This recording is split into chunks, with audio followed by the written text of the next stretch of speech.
Programme ہے. ہم بات کر رہے ہیں صحافی پروانہ ردولوی صاحب سے، مگر اس وقفے کے بعد اب ہم جو بات کرنے جا رہے ہیں شاعر پروانہ ردولوی سے. پروانہ صاحب، اتفاق سے آپ میرے والد بھی ہوتے ہیں، میں یہ راز ان پہ فاش کر دوں. آپ نے کربلا سے کوفے تک، کربلا کی معزز خواتین، کربلا کی شیر دل خواتین، کربلا کی بہادر خواتین اور شاہنامہ کربلا، ان سب کو بھی تحریر کیا اور آپ فلموں پر بھی لکھتے رہے.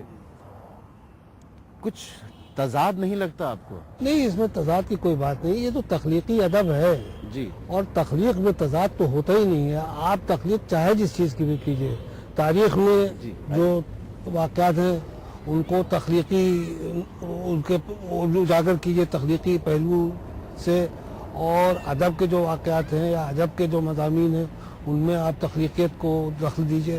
تو اس میں کوئی ایسی بات نہیں، اس میں تضاد کی کوئی بات نہیں. تضاد کا اس میں کہاں سوال پیدا ہوتا ہے؟ تخلیق تو تخلیق ہوتی ہے.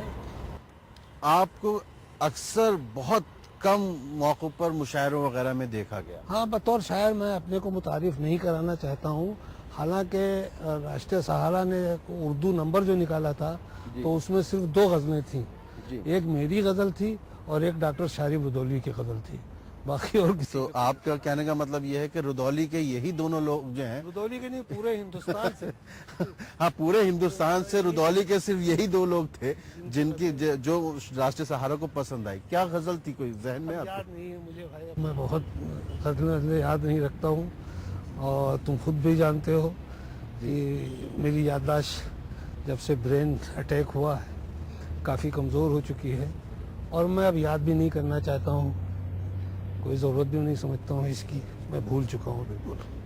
اردو کے نام کو لے کر، اردو کو لے کر کافی شور شرابہ ہوتا رہتا ہے، اور اردو کے حوالے سے مسلمانوں کے جو معاملات ہیں ان پر بھی بحث کی جاتی ہے. اس کو آپ کس نظر سے دیکھتے ہیں؟ یہ غلط ہے، ایسا نہیں ہونا چاہیے. اصل میں اردو کے لیے حکومت تو بہت کچھ کر رہی ہے، لیکن خود اردو والے کچھ نہیں کر رہے ہیں. حکومت نے اردو کے لیے بہت کیا ہے اور اس وقت بھی حکومت بہت کچھ کر رہی ہے. اردو پروموشن کونسل ہے، اردو اکیڈمیز ہیں، سب گورنمنٹ کے پیسے سے چلتی ہیں. اردو کی تعلیم کا انتظام بھی گورنمنٹ نے کر رکھا ہے. دلی میں بھی اردو سیکنڈ لینگویج کے طور پہ ہے، اور یو پی میں بھی ہے. آپ کے مہاراشٹر میں اردو کو کافی ترقی حاصل ہوئی ہے، آندھرا پردیش میں اردو کی اچھی حیثیت ہے. تو ایسا ہے کہ خود اردو والے اردو سے دور ہوتے جا رہے ہیں. حکومت کی طرف سے تو اردو کے لیے بہت ہو رہا ہے اور ہونا بھی چاہیے. ہندوستان کی زبان ہے، ہندوستان میں پیدا ہوئی ہے. حکومت کا فرض ہے کہ وہ اس زبان کو باقی رکھے اور زندہ رکھے اور آگے بڑھائے.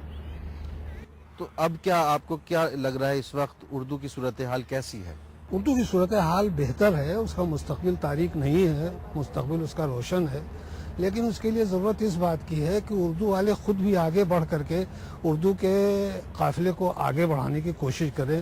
صرف باتیں نہ کریں بلکہ عملی طور پر بھی اردو کی ترقی کی کوششیں کریں. اردو والوں سے آپ کی کیا مراد؟ اردو والوں سے ہماری مراد وہ لوگ ہیں جو اردو کا علم اٹھائے ہوئے ہیں اور شکایتیں کرتے رہتے ہیں کہ اردو کے ساتھ کچھ نہیں ہو رہا ہے. میری ان لوگوں سے آپ کو ایک بار اردو اکیڈمی کی گورننگ کونسل کا ممبر بنایا گیا تھا، آپ نے تو وہیں پر لوگوں کی مخالفتیں شروع کر دی تھی، کیا وجہ تھی؟ نہیں، میں نے مخالفت کسی کی نہیں کی تھی. میں نے اردو کو آگے بڑھانے کے لیے صحیح ڈھنگ سے کام کرنے کی ضرورت پر زور دیا تھا.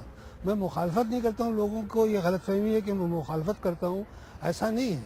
میں یہ چاہتا ہوں کہ اردو کے لیے جو کام ہو رہا ہے وہ صحیح ڈھنگ سے ہو، اس کو غلط رخ نہ دیا جائے، اس میں کنبہ پروری نہ ہو، اس میں فیورٹزم نہ ہو. یہ سب اس سب کے خلاف ہوں میں، اور ہمیشہ رہا ہوں اور اب بھی ہوں. اور تو میری کوشش ہمیشہ یہ رہی ہے کہ اردو کی ترقی کے لیے صحیح ڈھنگ سے کام کیا جائے. آپ نے ریڈیو کے لیے بہت لکھا، تبصرہ نگاری کی. 1000 سے زیادہ میں نے اسکرپٹس ریڈیو کے لیے لکھے ہیں. تو براڈ کاسٹنگ کی جو تحریر ہوتی ہے، جو ریڈیو اور ٹیلی ویژن کی نشریات ہیں اور جو اخبارات کے لیے تحریر کیا جاتا ہے، اس میں آپ کو کیا فرق محسوس ہوتا ہے؟ دیکھیے، براڈ کاسٹنگ کا تو یہ وقتی معاملہ ہوتا ہے، تھوڑی دیر کے لیے یہ ہوتی ہے اور اس میں زیادہ ریسرچ ورک کی ضرورت نہیں ہوتی ہے.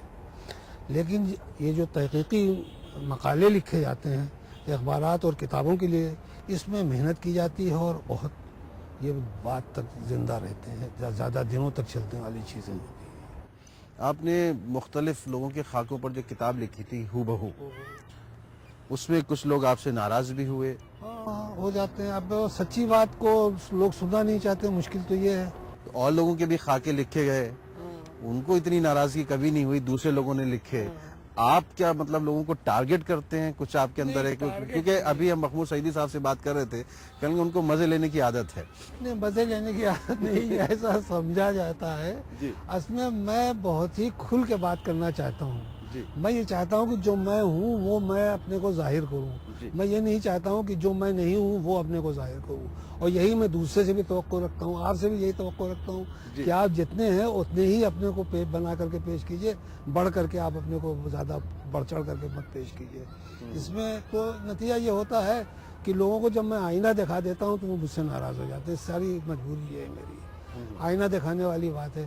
میں اس لیے لوگوں سے میری نہیں بنی، بہت سے لوگوں سے، بہت سے اس میں میرے دوست بھی تھے جن کو میں نے آئینہ دکھا دیا اور انہوں نے ہم سے تعلق ختم کر لیا. ٹھیک ہے، مجبوری ہے یہ میری. چلے ناظرین، نہ سفیدی کے ہیں دشمن نہ سیاہی کے دوست، ہم کو آئینہ دکھانا ہے دکھا دیتے ہیں. پروانہ رودولوی صاحب سے بات چیت کا سلسلہ جاری رہے گا مگر ایک مختصر وقفے کے بعد.